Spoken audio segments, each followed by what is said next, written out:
Happening right now, U.S. forces have been hitting Iranian surveillance sites and underground weapon storages on the 7th straight night of escalating strikes against Iran. And it comes as the U.S. maintains its naval blockade against all of those Iranian ports in the Strait of Hormuz. And the continued strikes come at a cost. Lucas Tomlinson is live in Tel Aviv, Israel right now with the very latest. Hi, Lucas.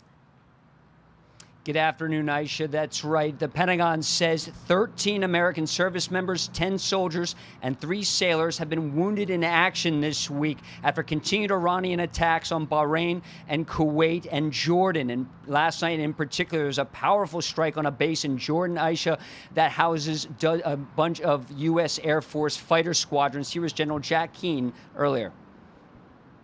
Can they harass a little bit? Certainly. But we can take down all of their means and all of their ability to control it. And it just takes some time to deal with this. And for the second straight day, Kuwait said a water desalination and power plant were hit by Iranian drones and missiles. About 90% of Kuwait's drinking water comes from this reverse osmosis process. American airstrikes continued last night, this for the 7th night in a row. They began on July 7th when President Trump was at the NATO summit in Turkey when Iran hit those 3 oil tankers in the Strait of Hormuz, bringing an end to the ceasefire. Since then, U.S. Air Force F-35s, F-16s, F-15s, and Navy Super Hornets and their stealth fighter jets have been the vanguard of the response, dropping 2,000-pound satellite-guided bombs and standoff missiles, destroying bridges around Bandar Abbas in recent days, Iran's largest naval and commercial port on the Strait of Hormuz. Shipping traffic has slowed to a trickle in the strait in recent days. To highlight how dangerous it is, Aisha, to sail through the strait, U.S. warships have not attempted it in more than 2 months. The U.S. naval blockade returned this week. An Iranian advisor to the supreme leader we have not seen since his father and most of his family were killed on the first day of the war, warning, quote, if U.S. strikes continue for several more days, we will move into a phase of full-scale offensive operations. So expect more airstrikes tonight in Iran from the U.S. military. There's also dozens of additional aircraft coming in from the U.S. Air Force, fighter squadrons, also refueling planes, and also there's been 3 medevac flights carrying the wounded out of the region. Aisha? Wow. Okay, Lucas Tomlinson with that live report from Tel Aviv. Lucas, thank you very much. For more, let's bring in the Big Weekend Show co-host and Reserve Marine, Joey Jones, a good friend of our show. Joey, great to have you. Happy Saturday. Yeah, happy Saturday. Obviously not good news this morning. We talked about American troops, American personnel in danger, possibly hit. Yeah.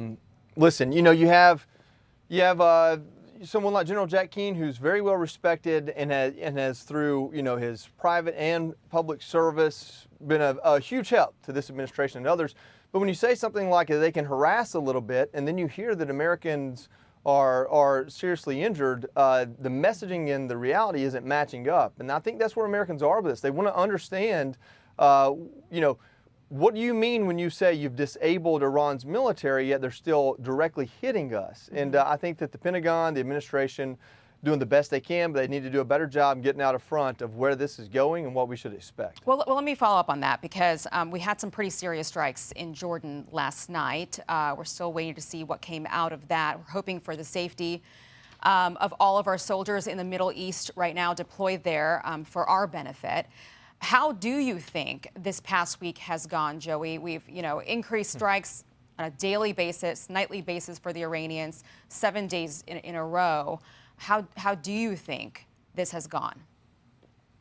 I think that there's not much they can do to take our planes out of the sky or to stop us from dropping bombs from overhead. I also think the greatest threat in the Strait of Hormuz, and as we're seeing now, perhaps even further reach, isn't something you take out with dropping a bomb from the sky. And that is the rock and the hard place the president sits in, because I don't think this country has any appetite on either side of the aisle for a boots on the ground invasion of any sort, even if it's just Karg Island or the you know, very shallow water off the coast of Iran.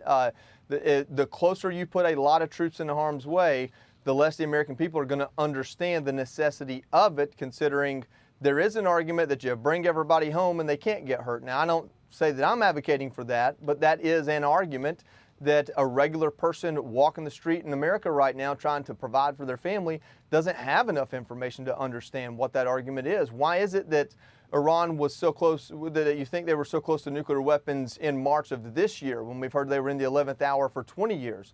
I think the administration's got to put more out for people to understand the urgency of this. Otherwise, that's where the conspiracy theories come in. That's where people start to say, was this just Israel baiting us into that? I don't believe that to be true, but the American people have all the right in the world to be frustrated when you hear that American troops are getting injured again. Well, I want to follow up on that in a second about, the Israel factor, because that came up with the vice president's podcast appearance earlier this week. But first, I want to play the soundbite from President Trump to our Ed Lawrence about what could come next, whether or not he could take this, escalate this even further to wipe out the IRGC. Let's listen here. You came to the conclusion that you couldn't negotiate with the IRGC. Does that mean that you might wipe them out like you did ISIS? Yeah, it does. We will see what's happening. This should have been done by other presidents for many years, for 47 years, but really a lot longer than that, and it wasn't. And I never understood why, but now I do. Because if you're not going to do it the way I'm doing it, you're never going to make a deal with them. Joey, what do you think that looks like to wipe out the IRGC? Because I think from what I've heard you say so far, not a lot of folks definitely in America want boots on the ground. Doesn't seem that that is going to get rid of the IRGC. How would that happen? So there's two things to look at here. On one hand, you've got the invasion of Iraq in 2003, right? Within weeks, pretty much, we had, well, at least within months, the entire Iraqi army essentially surrendered, right? It was a conventional army. We took them over, rolled in, and we got that done. Then we fought that war for another 10 years because of what we called an insurgency. Now, was that insurgency some of those same army folks that just put on, as Cat Williams would say, pajamas and went out in the street and started shooting AKs? Or was that, with Al-Qaeda, were that people coming in from all over the world? And then the other side of it is Afghanistan. It wasn't a uniformed army. We went in, we pushed out the Taliban, and now they ruled that country 20 years later. And so if you look at Iran and you say you're going to wipe them out like you did ISIS, do you mean using troops from other countries or other Middle Eastern countries looking at a ground invasion? We provide the logistical support and the overhead support and the intelligence?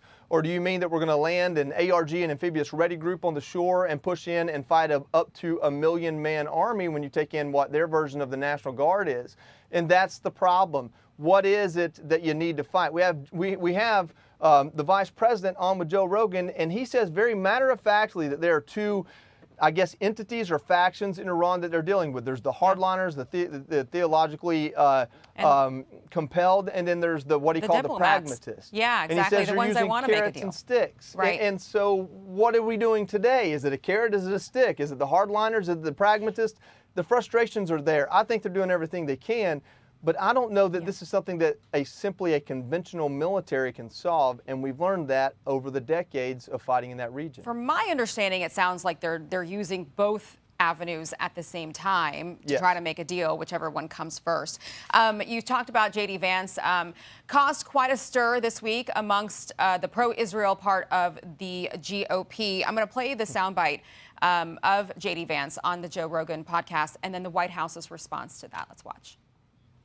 There's a lot of talk about how much is the Israeli government influencing American politics, and there are certainly certain people within the Israeli government who hate the deal, and we see exact evidence. I definitely think you have seen this very discreet, extremely well-funded campaign to try to derail the negotiation and try to derail the deal. Does the president agree with that statement? I think the president would certainly agree that, yes, foreign countries certainly do try to persuade American public opinion. There's no doubt about that. I think it's just a basic fact. Joey, your thoughts on that? Yeah, I mean, the late Lindsey Graham and Rand Paul were both senators in this country and had equal access to the president and, for that matter, delegates of foreign nations, and they had very different views on how to treat any type of foreign engagement. And so you have to believe the Israeli government has the same thing going on.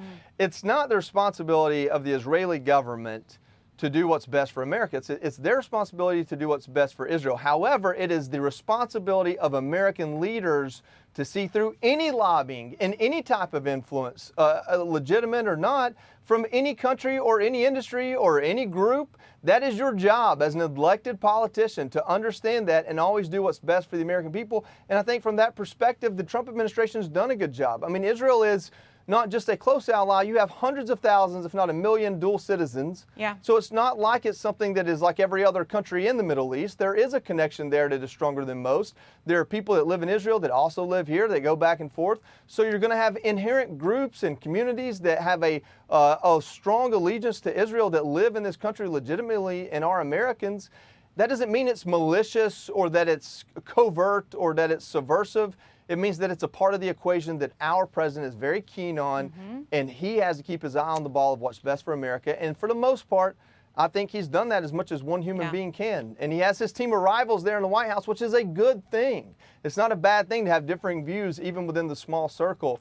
But right here we sit today, and there's a lot of frustration, even among myself, about what is it we're trying to do with Iran and how quickly we can do it. Because this restarting negotiations every couple of weeks and then coming and telling us that this MOU is going to save the day, and then we get in a place which feels like it's worse than it was a few weeks ago, the patience runs out, in blood and treasure especially. Okay.